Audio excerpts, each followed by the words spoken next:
Представь себе улицу где-нибудь в центре шумного азиатского города, например, в Бангкоке или Чиангмае, где все движется одновременно. Мотоциклы, машины, люди, огни, запахи уличной еды и спешка, вплетенная в повседневность. И вот среди этого потока, вдруг, ты замечаешь одинокую фигуру в ярко-оранжевой мантии. И этот цвет не просто украшение, не ритуал, не эстетика. Этот цвет – практика. В Таиланде говорят, что монах должен быть как пламя, потому что иначе его могут не заметить. И тогда он может просто исчезнуть в потоке, буквально, его могут сбить. И это не метафора, это правило, это необходимость. Но за этим стоит и нечто большее. Цвет мантии становится напоминанием не только на дороге, но и в жизни. Монах в своем оранжевом, как вспышка осознанности, проходящая мимо тебя, как живой знак. Остановись, посмотри внутрь, вспомни, что ты не только тело, не только роль, не только маршрут из точки А в точку Б. Он не говорит тебе ничего, он просто есть. И этим самым напоминает о том, что всегда было внутри тебя. И, возможно, здесь начинается самый интересный вопрос. Не о религии, не о монахах, не о традициях, а о том, что они знали, о теле, об уме, о том, что соединяет их вместе.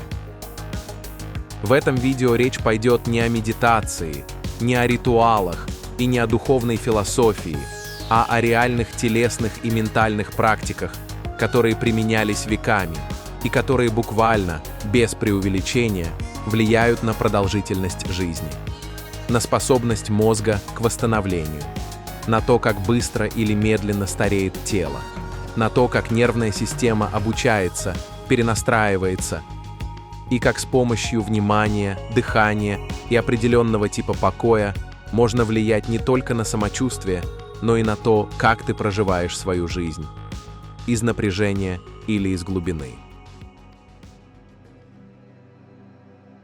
Мы заглянем в то, что тибетские монахи знали о мозге задолго до того, как наука открыла нейропластичность, и в то, что они знали о теле как о проводнике энергии и вибрационного поля, и покажем, как эти знания были связаны не в теории, а в практике. Потому что для них ум и тело никогда не были двумя разными вещами. Это была одна система, и работать с ней значит работать со всем человеком целиком. Именно это делало их практики настолько мощными. Они не вырывали ум из тела, они не противопоставляли дух и материю, они собирали все обратно в целое, где дыхание меняет мышление, а направление внимания может продлевать жизнь. И самое важное, все это не просто звучит красиво. Это можно попробовать прямо сейчас, даже если ты никогда не был в монастыре, не сидел в ретрите и не читал древние тексты. Потому что суть того, чему учили монахи, не в теории, а в том, как ты дышишь, куда ты направляешь внимание, и умеешь ли ты распознать момент, когда ум начинает бежать и мягко вернуться обратно. Поэтому в конце видео мы дадим несколько простых практик, которые ты можешь делать каждый день, не вырываясь из жизни, не уезжая в горы и не облачаясь в мантию. Мы покажем, какое дыхание монахи использовали, чтобы удерживать ум в теле и очищать внутренний огонь. Как одна короткая пауза между вдохом и выдохом может сбросить тревожный цикл.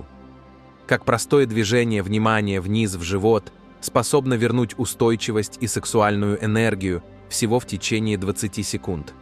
И как всего 3 минуты в тишине, без визуализации и без мантры, становится не медитацией, а возвращением в свою реальность, как она есть, без фильтров. Твое тело не враг, а твой ум может стать проводником, если ты перестанешь требовать от него контроль. Первое. Мозг – это не ты, это инструмент. Тибетские монахи знали о мозге не как о наборе нейронов, а как о вратаре реальности. И то, что они знали, мы лишь сейчас начинаем доказывать приборами, но все еще не проживаем так, как они проживали это в тишине. Вот что тибетские монахи знали о мозге и уме, на опыте, без МРТ и ЭЭГ, но с точностью, к которой современные ученые только приближаются. Тибетцы всегда разделяли ум, сем, и сознание, ригпа. Сем – это движущийся ум, мысли, восприятие, эмоции, память. Ригпа – это то, что видит мысли, но не является ими. Они говорили: мозг – это зеркало, но ты не отражение. Ум создает образы, но ты – до образа. Именно поэтому тишина у них не была отсутствием мыслей, а возвращением в то, что видит мысль, не становясь ею. Второе. Стабильность внимания меняет мозг физически. Задолго до того, как западная наука открыла нейропластичность, монахи уже говорили: ум становится тем, на что он смотрит. Они знали: если ты держишь внимание на сострадании, это меняет саму природу восприятия. Медитация – это не религия, а перепрошивка ума. Мозг переучивается на другие схемы.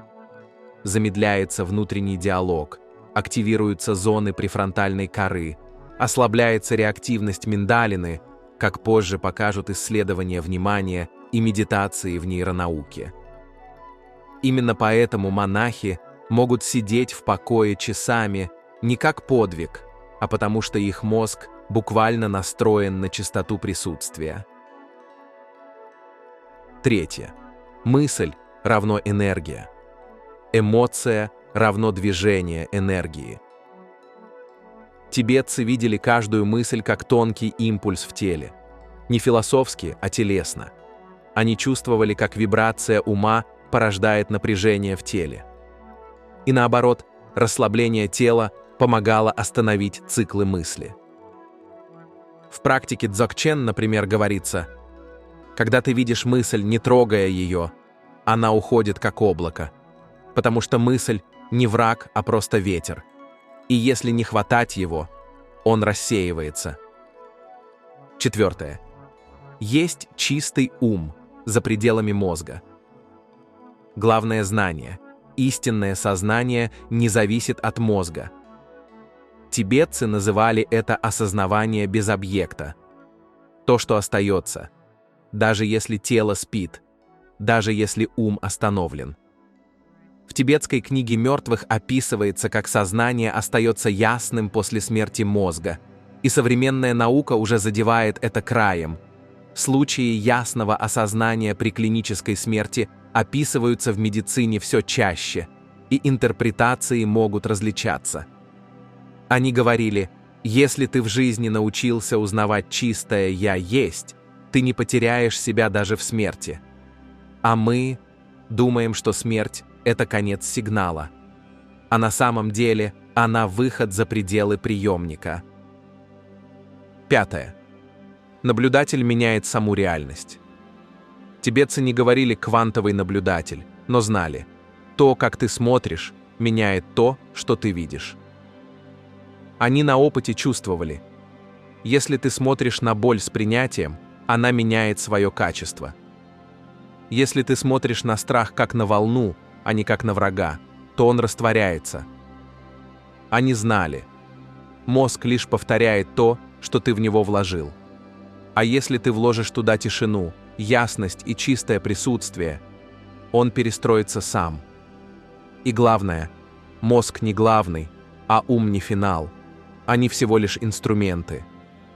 А ты тот, кто смотрит сквозь них. И потому они не лечили мозг таблетками, а учили возвращать внимание в источник.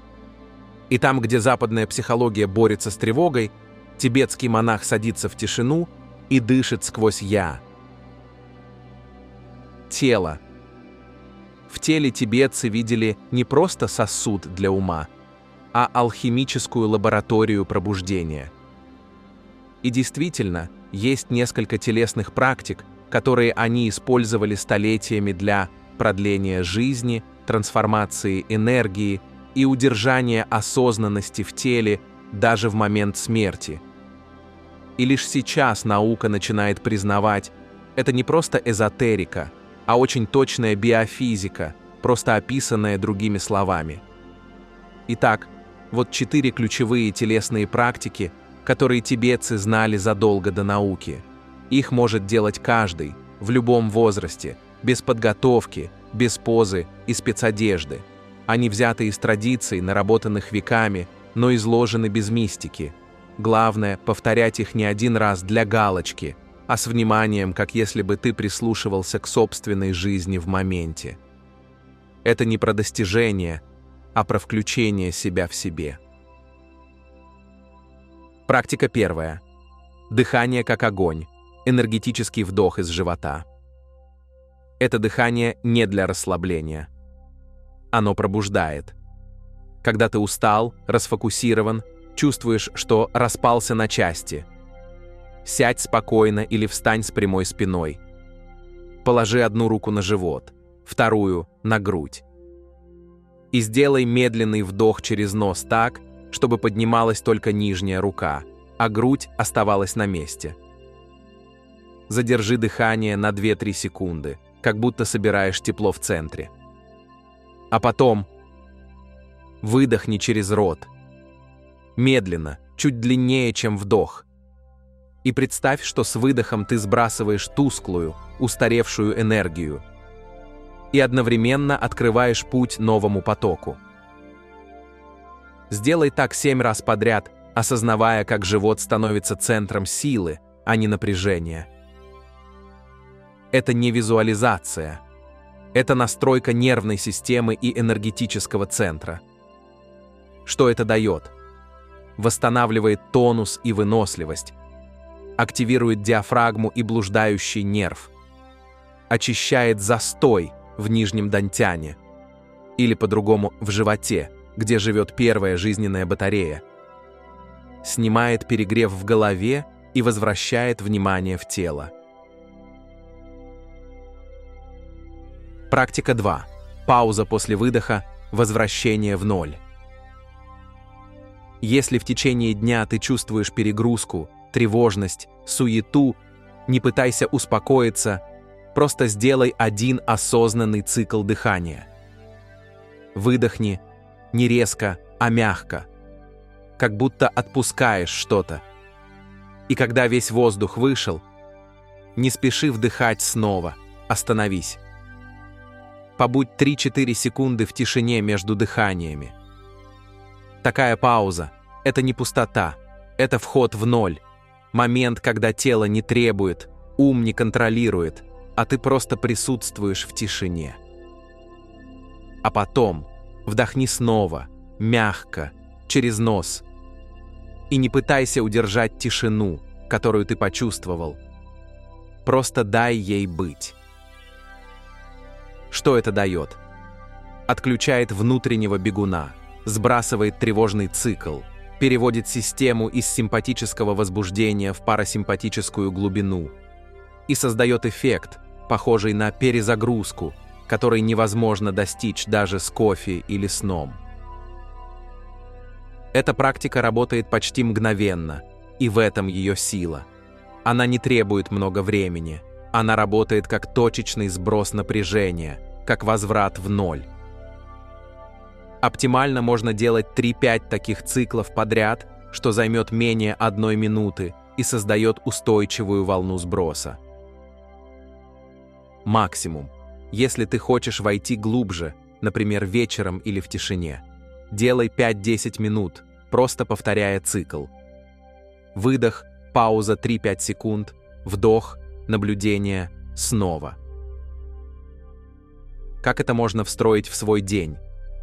Между задачами, перед важным разговором, когда внутри трясет, в пробке, в очереди, в туалете, да, даже там, перед сном. Важно, не делай из нее метод. Это не контроль, а способ вернуться.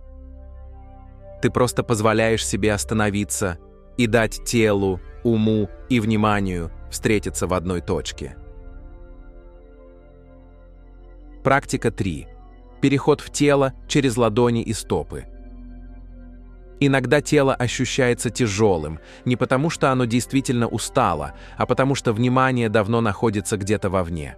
Чтобы вернуться в себя, начни с простого. Обрати внимание на ладони. Что ты чувствуешь прямо сейчас? Не называй это, не анализируй. Просто будь с этим. Тепло, покалывание, тяжесть, легкая пульсация или пустота – все подходит, ничего не нужно менять. Теперь переведи внимание в стопы.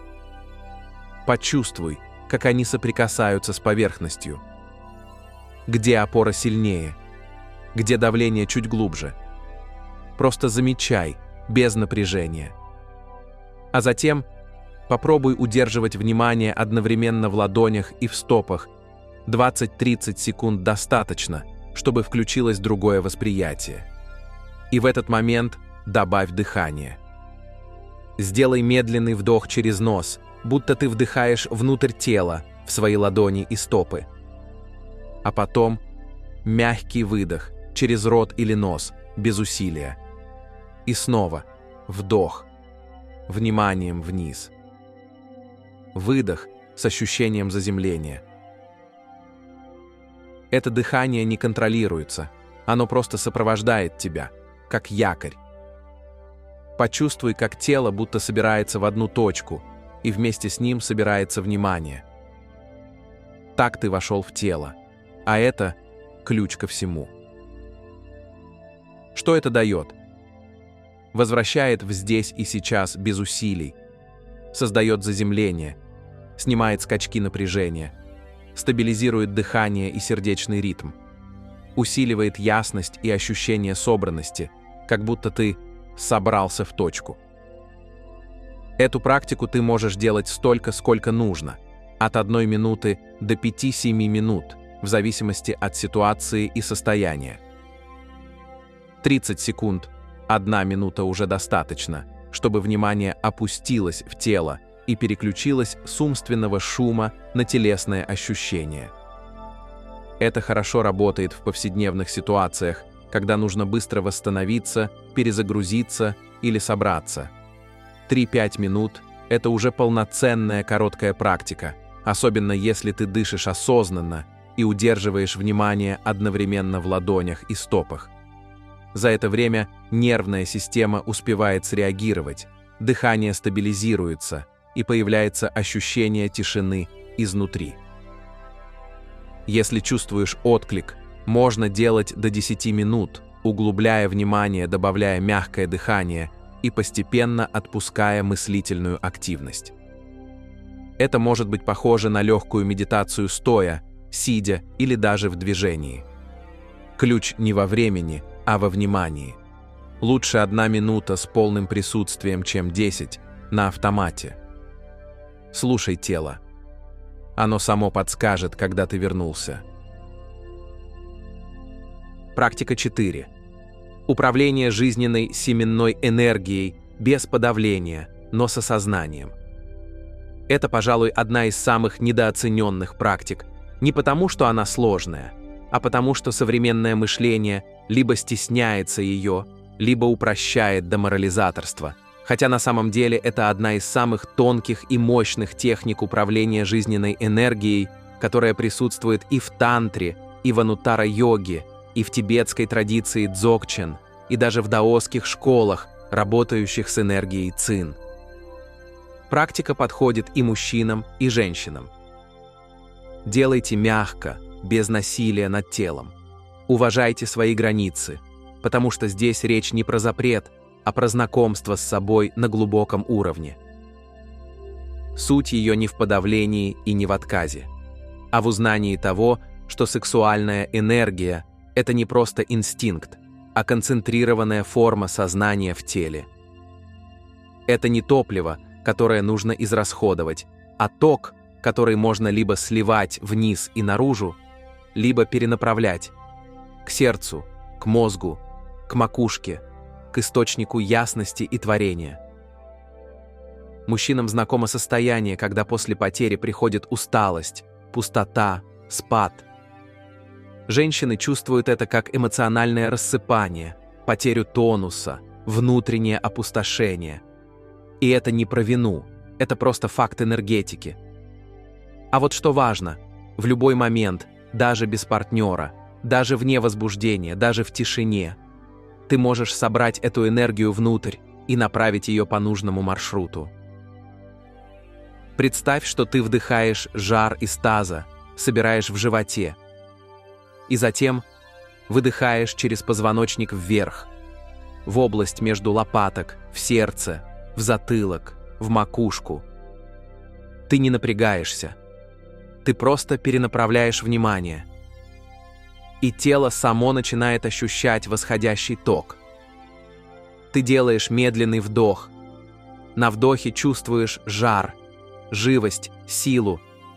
Задерживаешь дыхание на 1-2 секунды, как будто собираешь всю свою внутреннюю искру. И на выдохе мягко направляешь волну вверх. Не мысленно, а телесно, чувственно, целиком. Эта работа не про подавление, а про осознанное перераспределение. Если есть вопросы по здоровью тазового дна или пояснично-подвздошной мышцы, работай мягко, бережно, без напряжения. Что это дает? Повышает уровень тестостерона и жизненной силы, замедляет процессы старения, дает возможность оргазма без потери, без выброса, но с глубокой волной в теле, активирует шишковидную железу и блуждающий нерв, и еще создает эффект внутреннего свечения. Лицо меняется, глаза становятся яснее, а состояние тише. И теперь то, что превращает практику в алхимию. Когда поток поднимается, ты можешь направить его туда, где тебе это действительно нужно. Это может быть проект, который ты делаешь, мысль, которую ты хочешь воплотить, встреча, на которую ты хочешь прийти в полном ресурсе. Или даже просто намерение жить с большей ясностью, говорить из центра, смотреть из глубины. Но здесь важен один момент. Не повторяй это слишком часто. Делай практику 1 раз и забудь. Не держись за результат. Не трать силу на ожидание. Это как вдох, сделал и отпустил. Все остальное сделает тело. Это и есть внутренняя инженерная мастерская. Не внешняя визуализация, а внимание, направленное из глубины. И если образ тебе близок, ты можешь представить, как эта энергия проходит по телу и буквально накачивает живым током то, что важно. Это и есть простая магия. Не чудо, не мистика, а очень конкретное, живое, биополевое действие. Тибетцы говорили: потеря энергии внизу – это помутнение наверху. А тот, кто владеет током, не стареет, он светится. Именно поэтому те, кто много практиковал, выглядели не стариками, а сияющими детьми. Потому что они не теряли, они сохраняли и поднимали. И это не сверхспособность, а простая настройка. Это можно начать уже сегодня, без техник, просто с вниманием, когда ты перестаешь относиться к сексуальной энергии как к чему-то отдельному и начинаешь чувствовать в ней тот же ток жизни, что движется в дыхании, в сердце, в ясности. Все это не древние секреты, это просто то, что мы забыли, а монахи не забыли. И если делать это каждый день, без спешки, без ожиданий, тело начинает снова дышать осознанностью, а ум перестает метаться. И еще они знали вот что, чего мы почти не знаем, что каждый орган – это не просто биология, а хранилище памяти и энергии. Печень – это гнев, сердце – это радость, почки – это страх. И все это не метафора, а тонкая энергия, доступная через дыхание и внимание. Позвоночник – это ствол мандалы, антенна духа.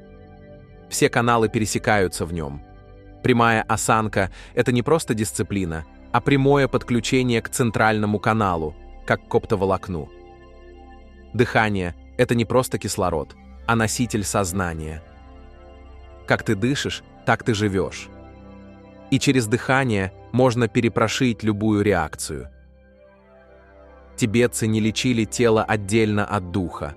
Они не поддерживали здоровье, а превращали тело в прозрачную форму для света осознанности. И те, кто владел этим телом, не умирали, а исчезали в свете. Буквально.